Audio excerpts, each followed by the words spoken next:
Hello everybody, welcome to the United Stands. I'm Mark Goldbridge and this is your latest Manchester United news and transfer news this Everton-Manchester United match day.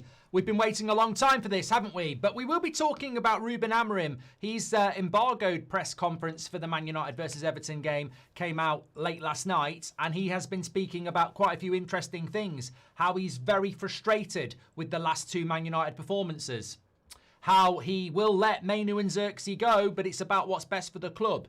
Also, we've got the latest on January transfers, what's happening with the youth, why Obi's not playing, all coming from the mouth of Ruben Amorim, but all with your reaction. That's the main thing. So lots to get into today, and we'll start off with that Mainoo and Zirkzee being allowed to leave. Very, very significant statement from Ruben Amorim. We'll delve into that, of course.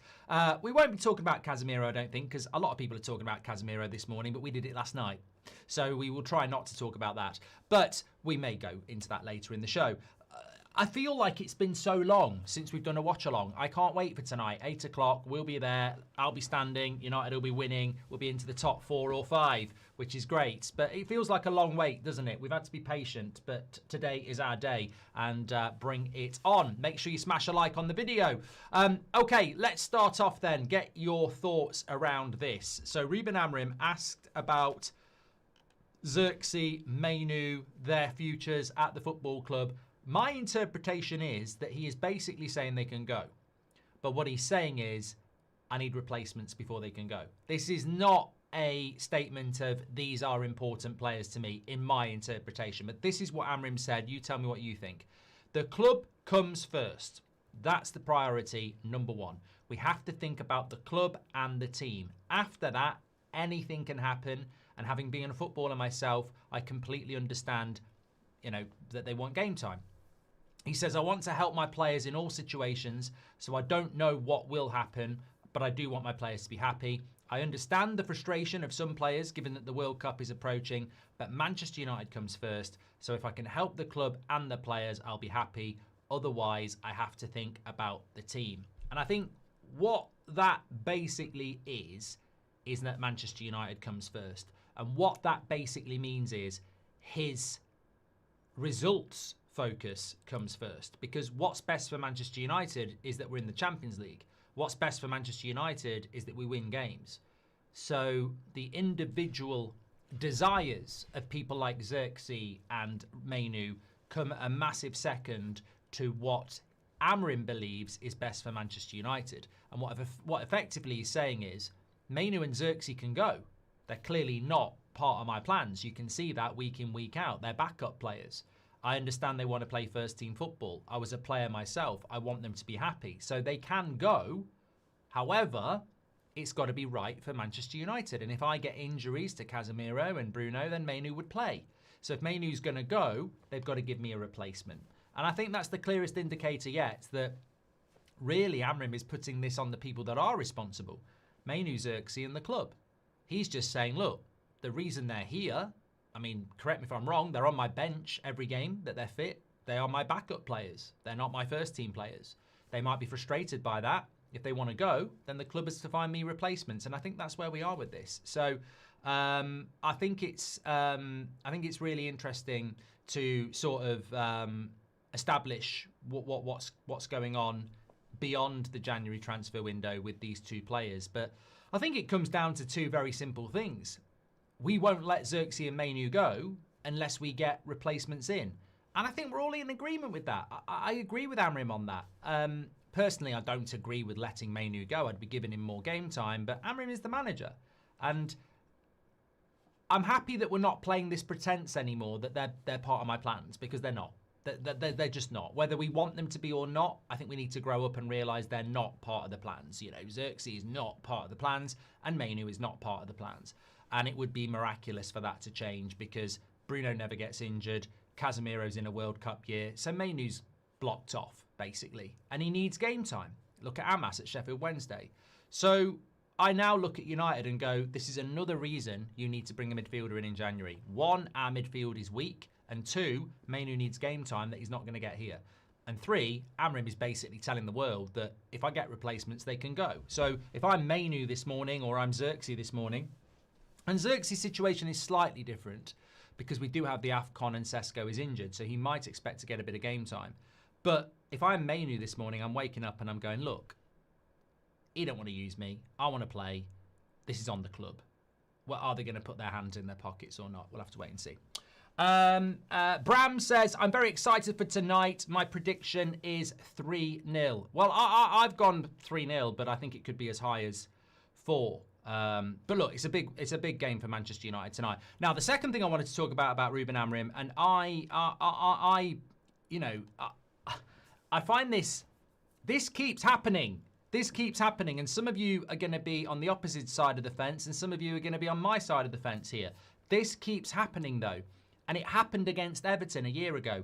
We beat Everton 4-0, and people were stood outside Old Trafford doing videos, doing tweets, going, Amorim ball is here. And I said, it's a great result against Everton, but Everton were really bad, and it wasn't Amorim ball. That's not the way Amorim wants to play. It was a good win, but it wasn't Amorim ball. Oh, you're negative. You don't know what you're talking about. Literally, while I was doing the match reaction, Amorim came out and went, that's not Amorim ball. We will suffer. It's a good result today, but we are going to suffer.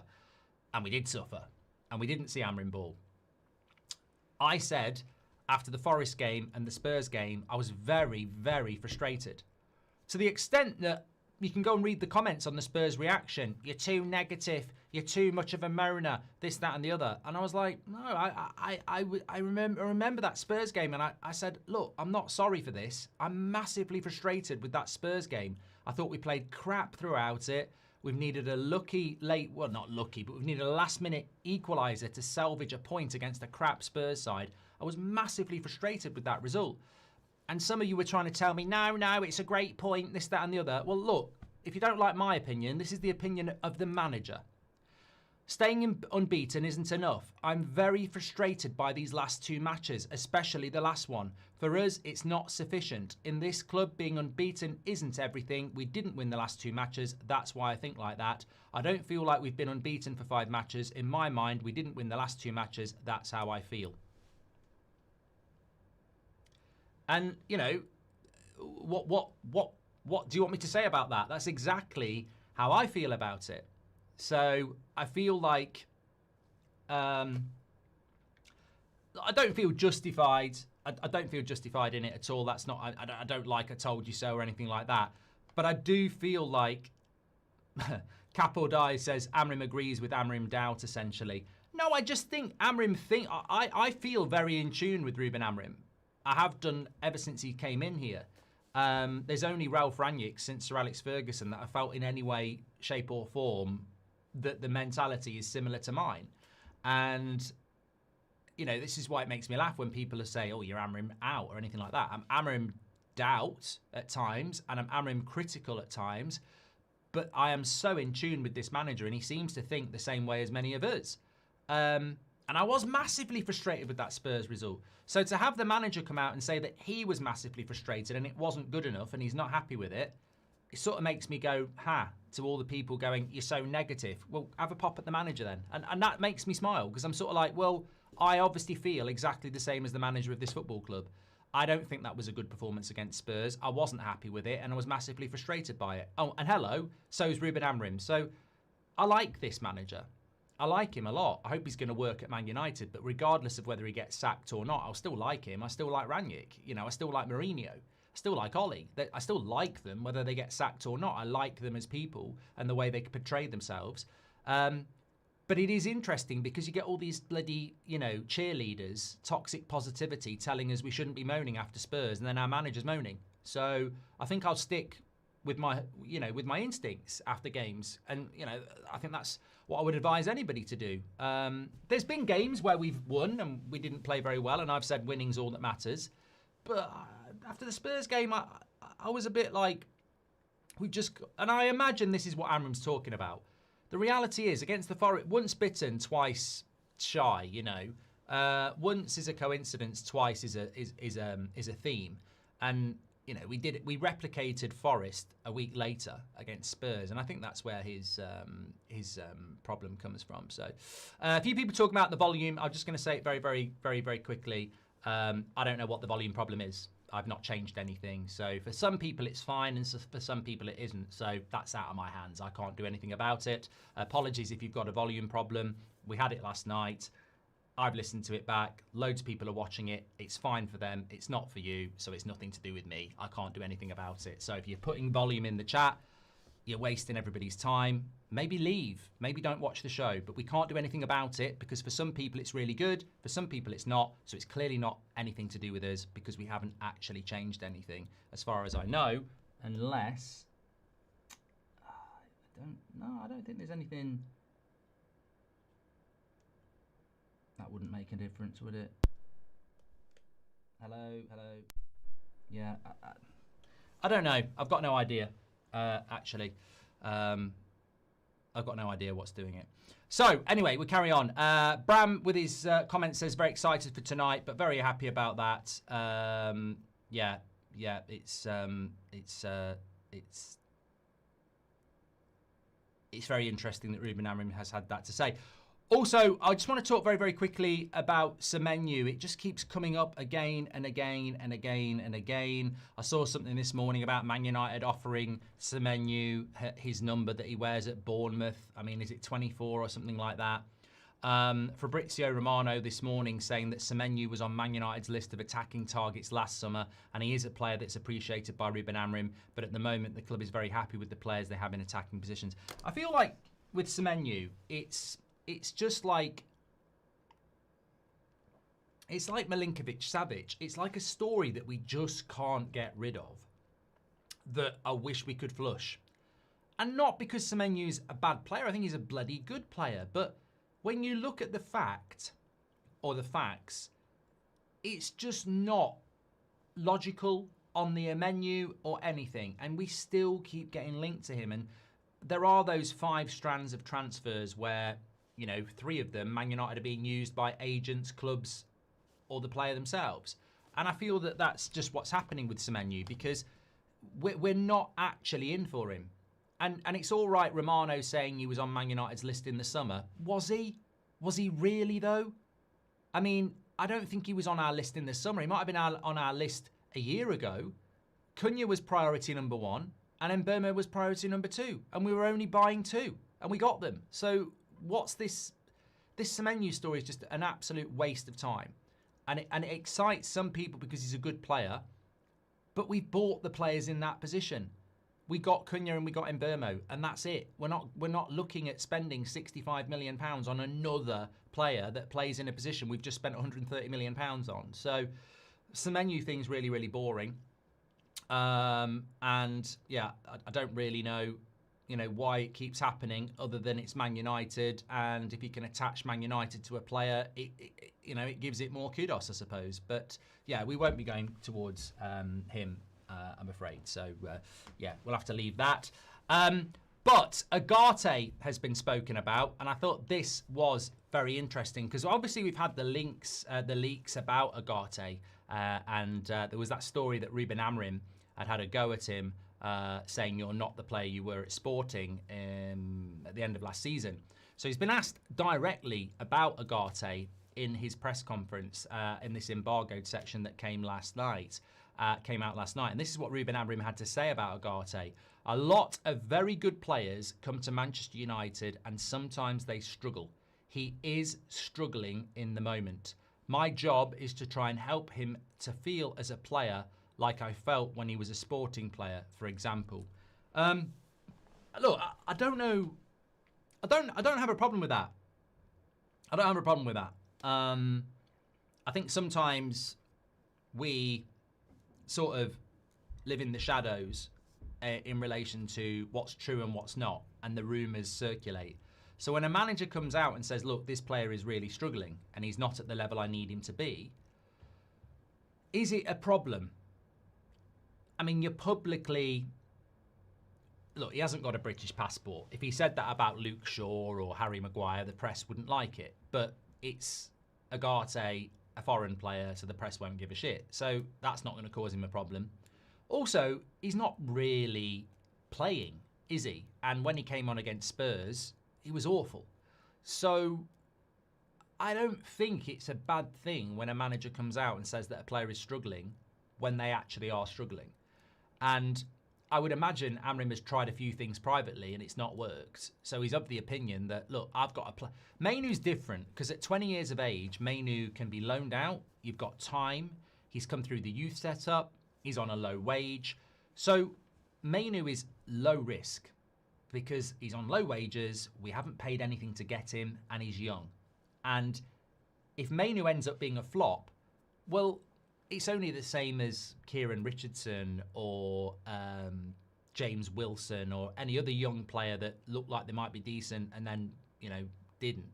We don't lose anything financially on Mainoo. We just lose a really good, potentially good player. But with Ugarte, you've got a £60 million player. I don't know what his wage is. Maybe someone in the chat knows. Let's say it's 150 grand a week. He's only just at the start of his contract and he's got no value.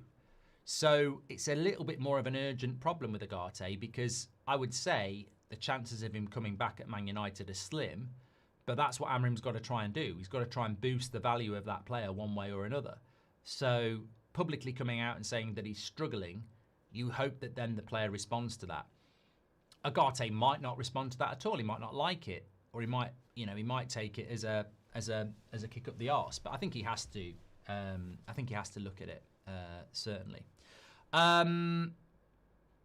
Yeah, so that was very interesting. Let me have a quick look here as well. Just working through this Amorim press conference.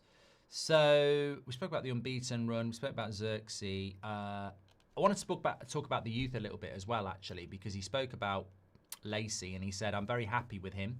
He has suffered from injuries, but he's worked a lot on his body. You can feel that he can handle a heavier workload in training. He has a lot of talent, but when they arrive here, they realise that the pace is completely different. So they have to spend more time with us to prepare because our training sessions are tough. But Premier League matches with the pressure they involve are even tougher, so they have to be ready. So, I mean, look, he's not reinventing the wheel there. We're giving young players training sessions to get used to the intensity of what they're going to need to do, and then it's another step up to play Premier League football. So look, Lacey's on that journey, of course. But it was interesting what he said about Obi, because a lot of us felt that Obi was knocking on the door last season, and then this season he's nowhere near. He's not on the bench very often, is he? Amorim said on Obi, of course he is an option, and he did play last year, but I personally think it was too early. We didn't have the team in which to integrate a 16-year-old youngster without him encountering difficulties. He started too early, and it's sometimes difficult to manage young players because they think, I've already made it. No, you're not. You're only playing out of necessity, and we also have to be careful about that with youngsters. I mean, look, is that a bit of an indirect? Is it aimed at Obi, or is it aimed at Mainoo, or is it aimed at other Man United players that you get a bit of first team time and you think you've made it and you haven't? You're just there because we're short on numbers. I mean, you could interpret it that that's based at Obi, and if it is, then you'd worry a little bit about personalities and stuff. But I actually think the real message is true. Sometimes you have to promote a younger player because you're short for options, like we were last year. And Ruben Amorim is the manager, and he clearly feels that Obi isn't ready. And it's definitely what happened with Garnacho, Caps. Yeah, Garnacho certainly went from prospects to thinking and he was an established star very, very quickly, and obviously that didn't work out that well. But I just think with Obi, if you've got the manager in basically halfway through the season saying that he's not ready, and the only reason he was used last season was because of necessity, then if I'm Obi, I'm saying, look, okay, I'm not ready, let's have a loan. It has to be a loan. Has to be a loan in January, because the manager is saying I'm not ready. So whether I believe I'm ready or not, surely letting me go and play first team football is the way forward, because we can have youngsters, young strikers playing at 18, 19 years of age. We've seen it with many players before, and I think Obi's 17 now, isn't he? So Simon says Amorim is killing our youth out here. Well, he goes on to say something else, but I just want to see how old he is. So he is 17, but he's 18 next week, this week. So, you're 16, you're 18. And he's 18 this season, so 19 next year. I think he's, as an almost 18-year-old, and how big he is, I think he needs to be playing some football. I think he needs to be playing some football, definitely. Thanks for the super chat here. Class of 99 says, players aren't getting enough minutes to determine whether they're struggling or not. I don't like what Ruben is trying to pull here. Give them a real chance. Well, look, as somebody said about the youth there, and you can certainly attribute it to Mainoo, Zirkzee, Ugarte, Heaven. They're not getting enough minutes, and there is no doubt about that. But how do you solve that problem? You only get 90 minutes a week.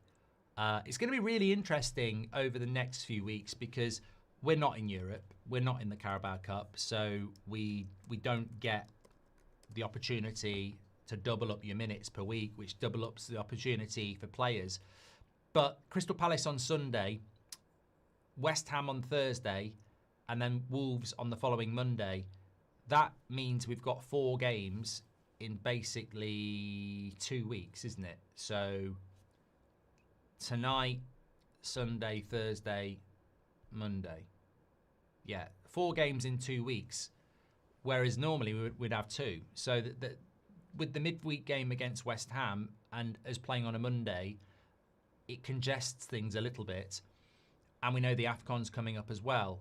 And then over Christmas, we play 21st Sunday, then we play on the Friday, then we play on the Tuesday, then we play on the Sunday, then we play on the Wednesday, then we play on the weekend as well. So there are a couple of times in the next few weeks where we're playing midweek games. I think by the start of January, we'll be in a position to look at Mainoo, Zirkzee, Ugarte, all the bench players and go, how much does he trust them? Because there's a lot of games coming up and the AFCON. And look, honestly, you don't need to rotate. We don't play many games. He might just go, I'm going to play De Ligt as much as I can. I'm going to play Bruno and Casemiro as much as I can. He might not rotate. I think we'll learn a lot. But I do agree with Class of 99. Like, you, as a professional footballer, you can't operate on half an hour a month. And on average, the Ugartes and Mainoos of this world are getting less than an hour a month. That's not enough football. And that's the downside of needing to win every week and not having enough games. Amorim's Ugarte comments are something I appreciate about him, says Patrick Lynch. It was an honest assessment. I also like that he said he needs to help Ugarte and it's not all on the player. I think Ugarte is, as I said, it's so different to Mainoo. It's so different to Zirkzee. Mainoo, as I say, cheap wages. We didn't spend any money on him. There's a big list of teams that want him. Zirkzee, we'll get our money back. There's a big list of teams that want him. Ugarte, no one's going to want him. No one's going to pay him that wage and no one's going to want him. So it's more of a problem to solve.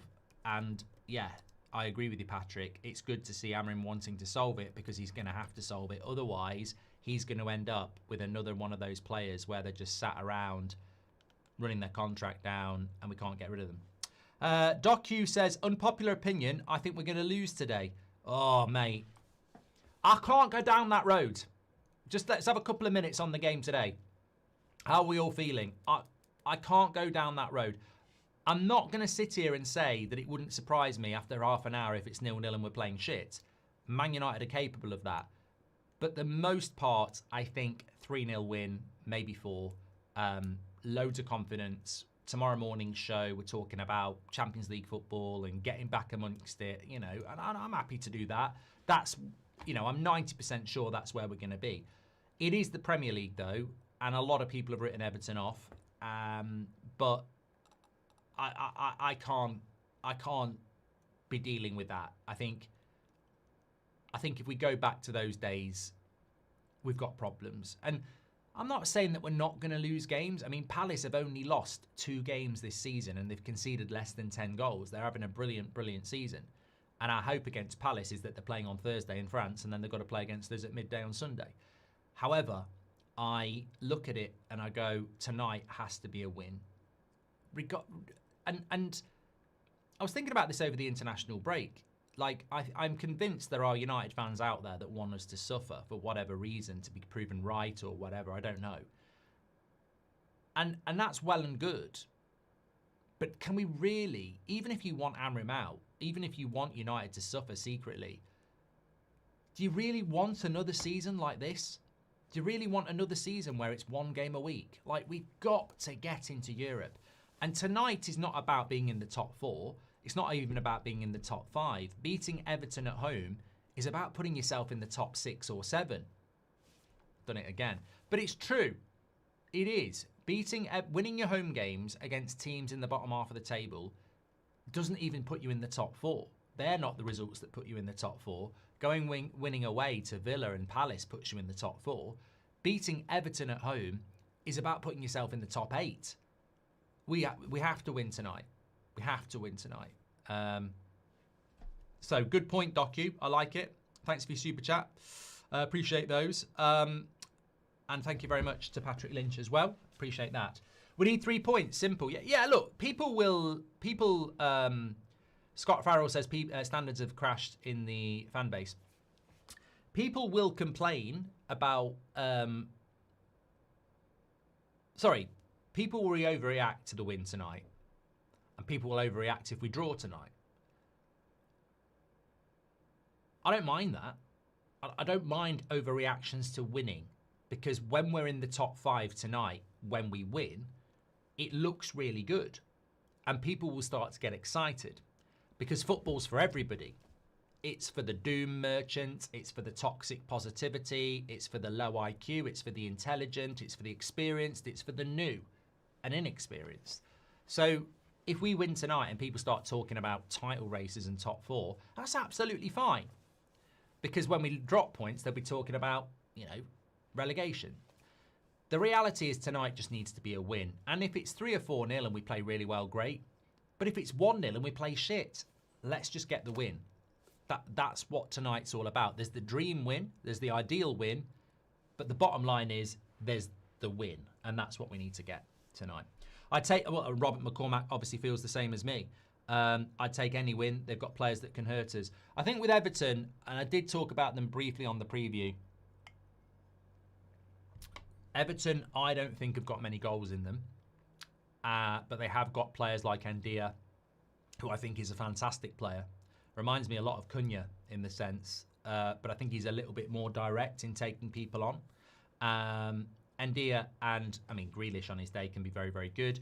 They do tend to defend quite well as well, and they'll be very tenacious, but I don't think they've got the quality in the final third, especially against our back 3 and Lemens. So for us not to win this game, if we score 2 goals, we'll win the game, basically. And we have done that in many games.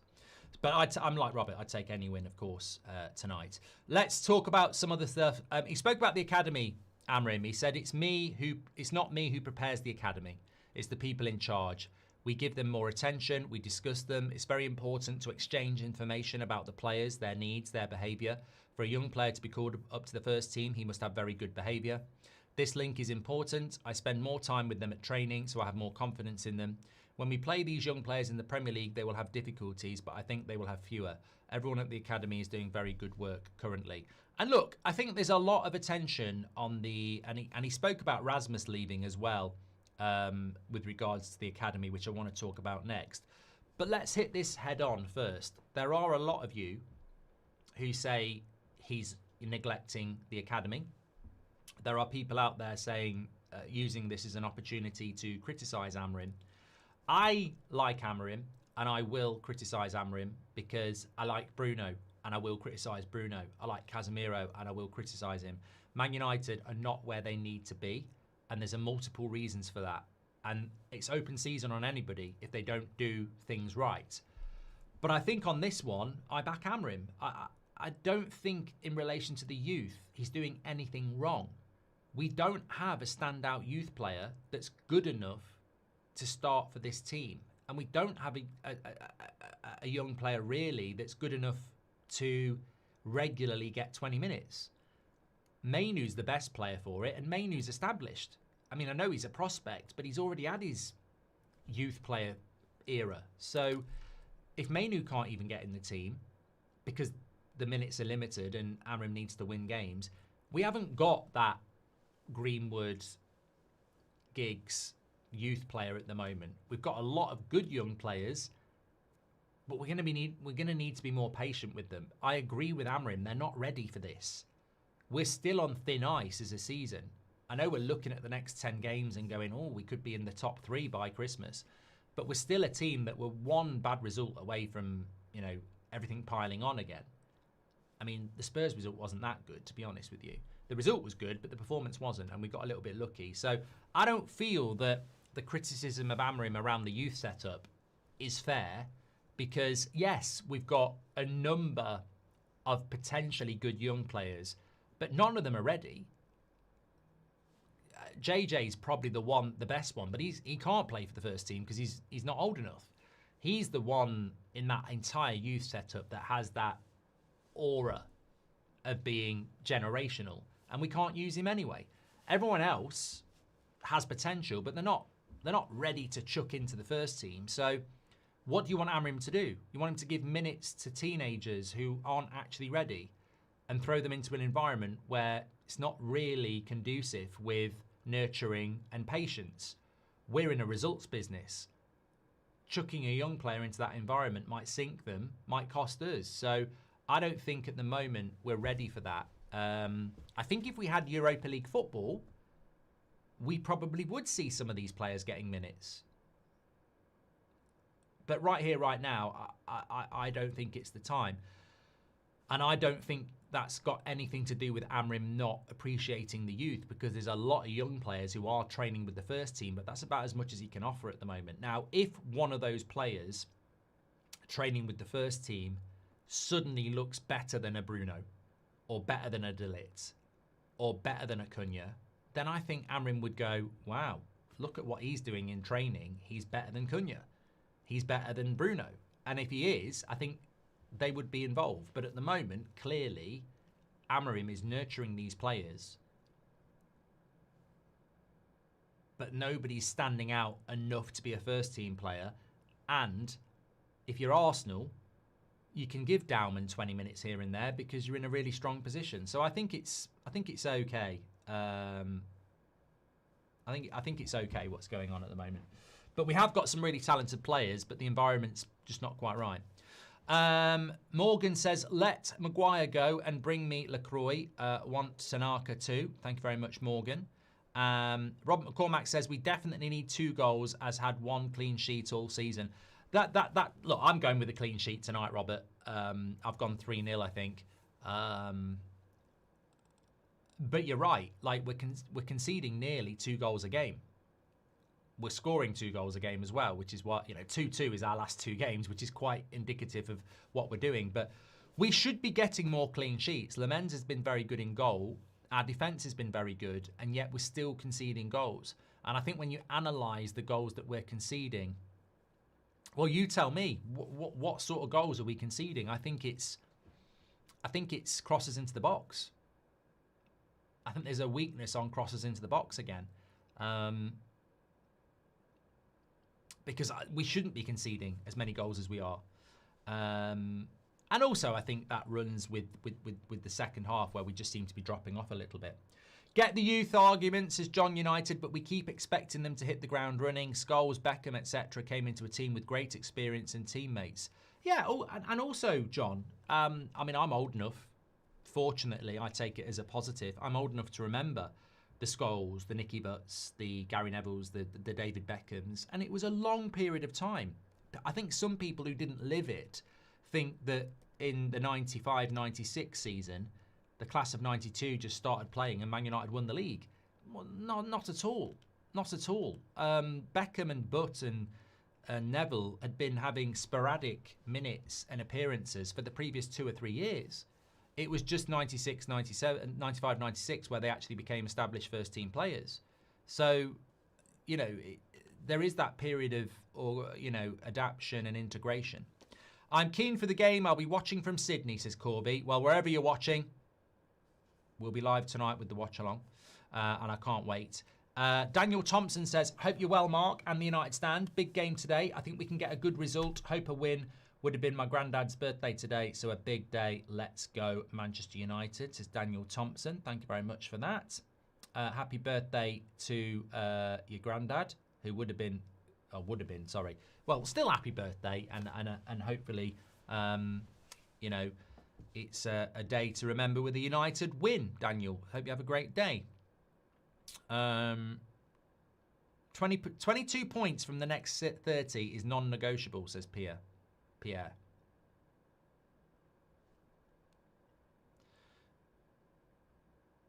I've done this before, and I'll do it again. I mean, I think you're a bit low. I agree with you. I agree with you. 22 points from the next 30 is non-negotiable. Everton is 1, 3. Crystal Palace 2, I would say a draw, so 4. West Ham at home is game 3, so that's 7. Wolves away is game 4, 10 points, another win. Bournemouth at home is game 5, 13 points, win. Villa away, draw, 14 points, that's 6. Newcastle at home as game 7, another win, 17 points. Wolves away, game 8, 20 points. That's game 8, and we've got 20 points. I've gone wrong somewhere there. I've definitely gone wrong there. No. 20 points from 8 games. That's fine. We've had 2 draws. And then game 9 is Leeds away and Burnley away. So I'd say another 4 points there. I'm going to say 24 points from 30. 3 draws, 7 wins. 24 points from 30. So you're saying 22 points non-negotiable. I agree, Pierre, but I think we could hit 24. I think we'll draw against Villa. I think we'll draw against Palace. I think we'll win all our home games, and I think we will draw against Leeds or Burnley away. But we could be 26. Newcastle at home. I think we'll beat them. I think we'll beat Newcastle at home. It could be better than that. Could be better than that. It's Shannon says, where can I get the Christmas jumper, please? I mean, you can have that one. Just take it. Just grab it. I think there's a few left. We're nearly sold out, but there will be some left in some of the larger sizes. United Stand Shopify, or click the link in the video description, or it should be showing up on the page anyway, because it's normally pinned in the shopping section. But let me just double check. It's in the video description for you. It is. It's right the way down at the bottom, and I will pin it in the live chat as well. Very few of them left, but you might get lucky. Let me do that. There we go, pinned for you there. Right, this is what he had to say about Rasmus. I thought this was really interesting. So Amorim was asked about Rasmus leaving, and again, I've got to say we're on board, because he starts off by saying we need 2 strikers. And sometimes I prefer players who can occupy different positions. It's sometimes difficult to satisfy everyone. Imagine telling Rasmus that he'll get playing time only in the absence of Sesko. It's impossible to manage a dressing room like that. And that's why we must improve the young players from the academy. If we have an injured player, it's an opportunity for them. And then we have players who can play in different positions, which allows us to better manage the team. I actually disagree with him on this one. I actually do disagree with him on this one. But not for the reason you might think. So basically, he was asked about Rasmus leaving, and he said, look, I'd like to have 2 strikers, but it's impossible to keep someone like Rasmus happy when I'm going to tell him that you're on the bench unless Sesko gets injured, because you're going to be on the bench a lot. But what about the last half an hour of games where Sesko wasn't playing well? Which has been pretty much every game. So, and then Rasmus comes on and does well. Are you telling me that if Sesko was playing badly and Rasmus did well, you'd keep benching Rasmus? That's favouritism. So I don't really get that argument. What I do agree with him, though, is, you know, you might have a player on the bench who isn't happy because they're not getting game time. But you've only got 1 striker. And if we had another striker, whether it's Ivan Toney, Obi, or whatever, they would be getting game time, because Sesko, in a lot of games, has needed to be subbed off anyway. I don't agree with the multiple players in multiple positions. I think the Mount, Cunha and Mbeumo thing that we're going to see tonight may well work. But I don't agree in Amorim's system that the striker, which is such a unique position, can just be dropped or left out or subbed for Mount, because we've become a very different team then. I think we need two strikers. We're playing a system where the striker is very much a striker. They're meant to be, you know, occupying spaces, centre-backs, running the channels, getting on the end of things. So if you take Sesko off and you put Cunha up front, we become a very different team. Now, that's fine if you want to change the tactics, but if you're taking Sesko off because he's injured or tired or not playing well, you don't necessarily want to change your tactics. You want to just bring a different striker on. So I think we do need another striker, and I don't agree with Amorim that, you know, you can't bring in an Ivan Toney because he won't be happy to be sat on the bench. You want competition for places. So I understand that he's trying to justify Rasmus going by saying, well, you can't have a player sat on the bench, it's not right. But you can.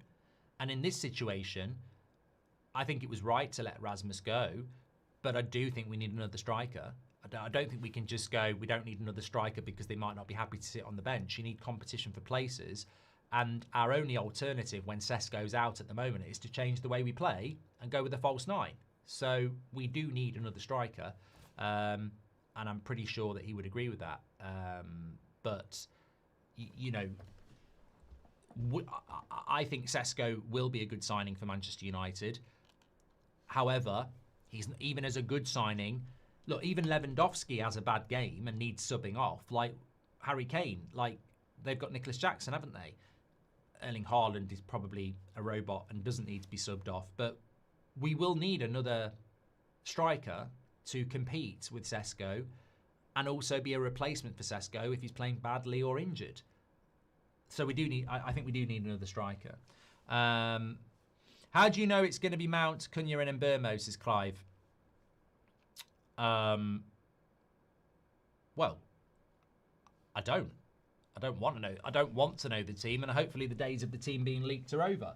But I'd be pretty confident that he'll play Mount, Cunha and Mbeumo because he's played it before, played it against Fulham, and he tends to resist the idea of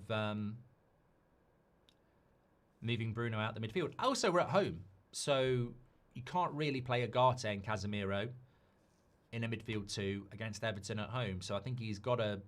Oh, yeah, I think it will be Mount, Cunha and Mbeumo. I'd be very, very surprised with Sesko injured, yeah. I'm keen for the game. Watching from Sydney. Thank you very much. That was from Kobbie.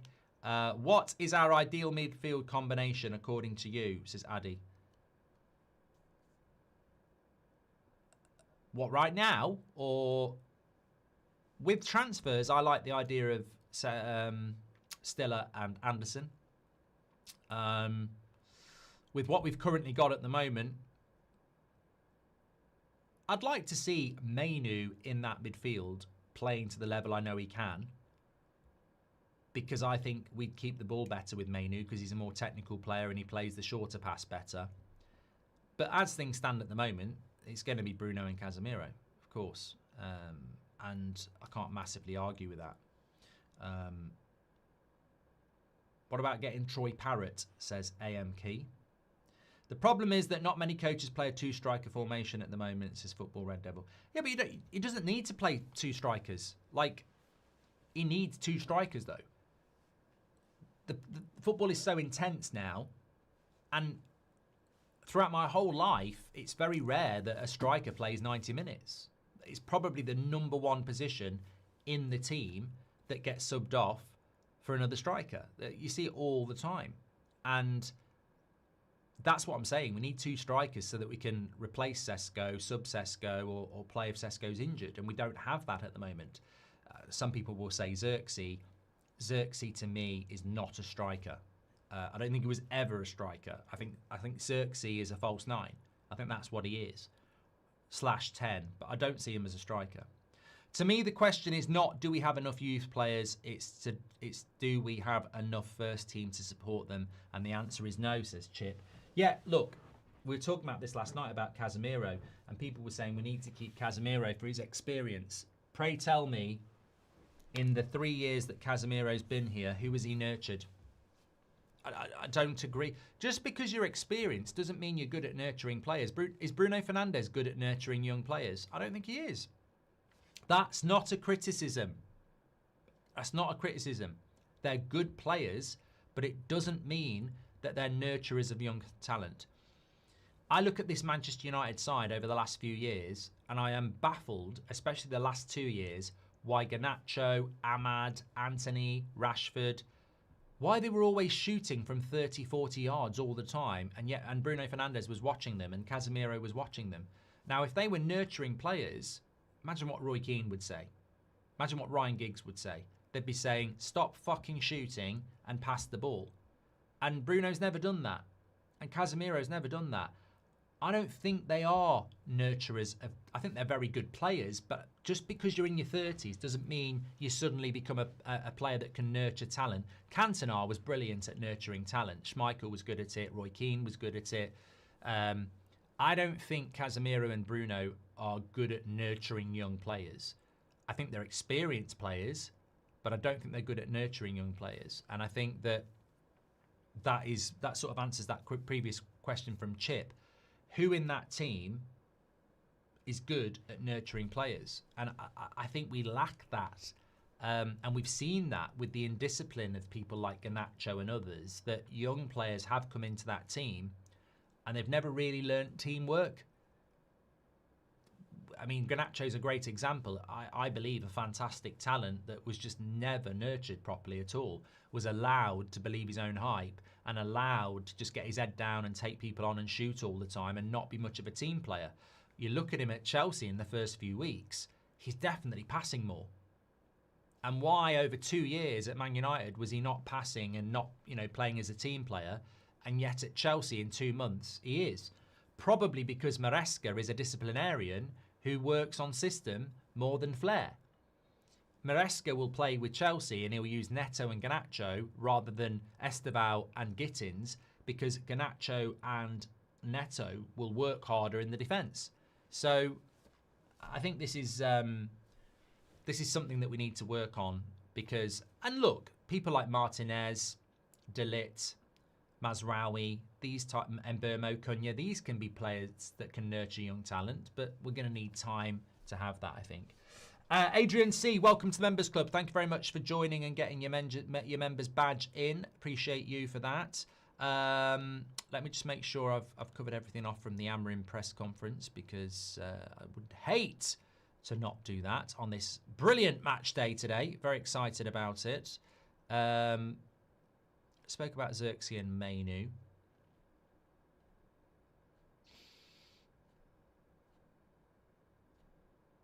Lots of stuff about Arsenal.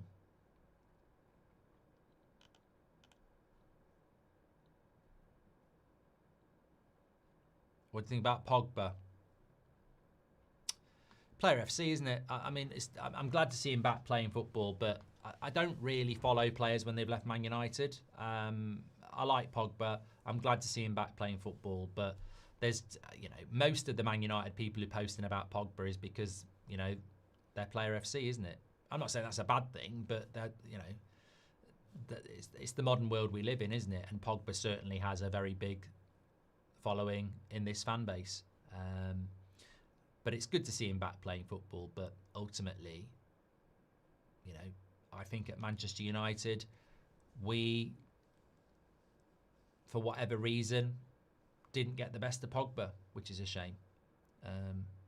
Does Mark watch football anymore? Sancho was taken back at Bruno when he cautioned him. Casemiro shouted at Garnacho, what more do you want when you keep talking and they don't listen, says Lam. Well, I mean, it's a great point, mate. You've just proved your point, haven't you? So Casemiro was shouting at Garnacho and Garnacho didn't listen. Well, he's not very good at nurturing talent then, is he? Because people don't listen to him. You proved my point. I tell you what, if Roy Keane shouted at Garnacho, it'd be a very, very different story. So you proved my point. They're not really good at nurturing talent, are they? The point was, is this team the right place to throw young players into? No, not at the moment. It isn't. So we talk about all this experience in the team with Luke Shaw, Dalot, Bruno, Casemiro. Ultimately, I don't think it's a very good leadership team. I think all those people are very focused on themselves at the moment. Casemiro needs a contract and wants to go to the World Cup. Luke Shaw wants to go to the World Cup.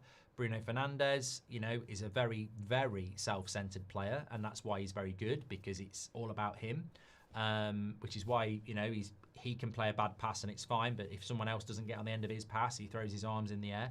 There's nothing wrong with being a self-centered player.